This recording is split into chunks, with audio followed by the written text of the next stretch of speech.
బీసీఆర్బీసీ అయితే మాట్లాడే సార్ బీసీఆర్బీసీ అయితే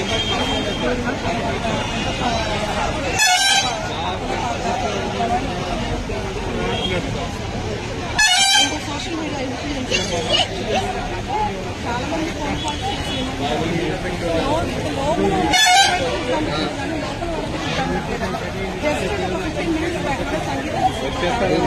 నైట్కి వస్తాయని అసలు క్రయింగ్ అనమాట.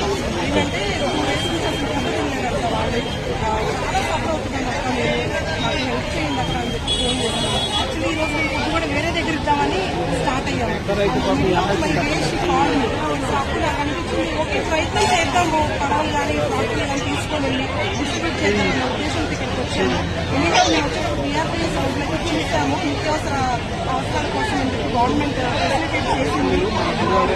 Distribution come down and all needed things groceries సహాయం మనం చేద్దాము. ప్రకృతి యొక్క వైపరీత్యం ఎలా ఉంటుంది అని అంటే కులం మతము ఆస్తి అంతస్తులు పేదవాడు చనిపోవడం అనేది ఎప్పుడు ఉండదు. సో ప్రకృతిని మనమే స్పాయిల్ చేస్తున్నాము.